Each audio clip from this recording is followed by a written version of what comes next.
Hi, I'm the Tabletop Teacher. Heroclix is an amazingly fun game, and if you're about to jump in and try it, you know there's an initial investment, just like any game. And once you've purchased a Heroclix starter set, you might be considering a Fast Forces pack. But which one? There are so many, and in my experience, they are not all equally new player friendly.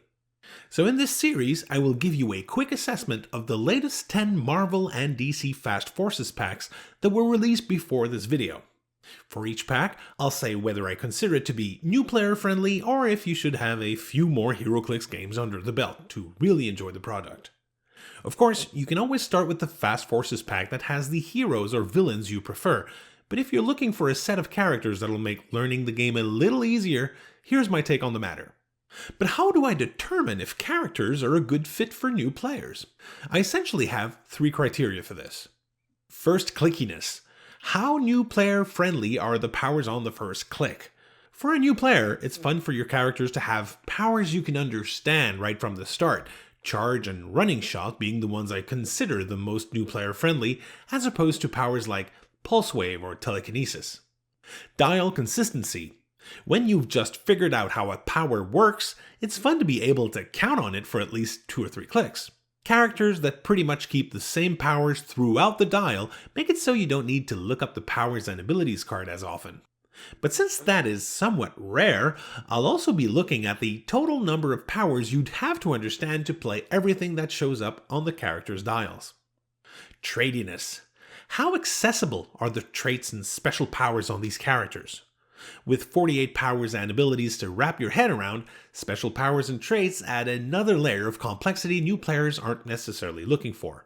Mind you, if those traits and special powers are combinations of standard powers, they remain somewhat accessible to new players, so I keep that in mind. So, here goes. First up is the Rogues pack that came out with the Flash set in November of 2014. I really enjoy this set of 6 classic villains from The Flash: Captain Cold, Captain Boomerang, Mirror Master, Weather Wizard, Heatwave, and the Pied Piper. They do have pretty wordy traits and special powers, apart from Captain Boomerang, who has what some people call a vanilla dial, no special powers nor traits. Everyone here is a range attacker. Each figure costs 75 points, which is nice when you're starting out. It kind of helps when you're building a team because you can replace one character with another without having to rethink the whole thing because you've gone over the allowed point cost. There are no more than 2 different powers for each combat slot, which is a good thing, but several of the more complicated powers do show up. Heatwave's dial is the most consistent. Toughness throughout and exploit weakness on all but the last click. In all, if you wanted to play everything that shows up on the dials of these characters, you would need to understand 28 different powers and 3 traits. The more experienced players will enjoy having 3 characters with the Suicide Squad team ability to add to their Joker's Wild collection. Mind you, the 3 other characters have the Calculator team ability, so they can copy the Suicide Squad. I would say the Rogues Fast Forces is relatively new player friendly, but you are going to need a few games under the belt to really unlock each character's potential. If I'm not mistaken, this is the last Fast Forces pack to include a map, and that's also cool for new players. Next is the Crime Syndicate pack, which was released with the Justice League Trinity War set in late February of 2015. 7 supervillains from Earth 3. Ultraman, Owlman, Superwoman, Power Ring, Johnny Quick, Deathstorm, and yes, this is Atomica, she's just really tiny. The traits and special powers here are, in my humble opinion, clearly aimed at more experienced players. Wordy doesn't always mean complicated, but the traits and special powers you'll find here have lots of conditions, triggered effects, and make it so you have to keep track of an awful lot of stuff. I find Deathstorm's sculpt to be absolutely amazing, and he's also a great figure.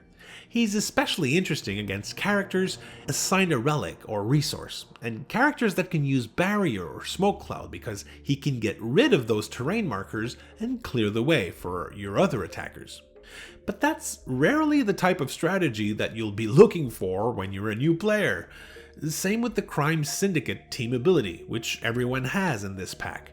The Crime Syndicate team ability is a tad more complicated version of probability control, not the most new player friendly. In all, if you wanted to play everything that shows up on the dials of these characters, you would need to understand 33 different powers and 6 traits. Pretty hefty. I recommend this pack for experienced players.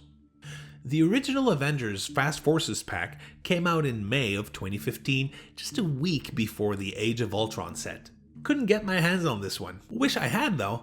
Ant-Man, Wasp, Iron Man in his very first armor, Hulk in his traditional purple pants, Thor, Captain America, and a Hank Pym ID card. I'm guessing the ID card is why this Fast Forces pack just flew off the shelves. I don't even remember seeing it at my usual Heroclix haunts. I doubt an ID card will be very appealing to a new player, but the figures in this Fast Forces pack definitely are. There's a single trait to understand, Avengers Founder, and every character has it. Charge and Running Shot are common on the first click, but you would need to understand 36 different powers to use every power of every click of every character. I find Thor to be a fantastic figure for new players in this pack. No damage powers apart from the Avengers Founder trait, which is a variant of enhancement, and all the other powers he has are among the most accessible in my opinion. All the characters in this pack have the Avengers team ability, but you'll need to play the figures on their lowest starting line to have it work for a single move action. Then again, this is not something new players will be looking for. Nevertheless, I would certainly recommend the original Avengers for a new player, but I think the more experienced players will also find it very useful.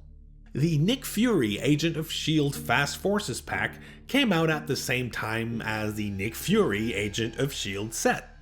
It offers 7 characters: Nick Fury Jr., Agent Coulson, Agent May, Fitz, Simmons, Skye, and a special single-click character, the AI holographic helper monkey, Henry. Not your typical superpowered individuals.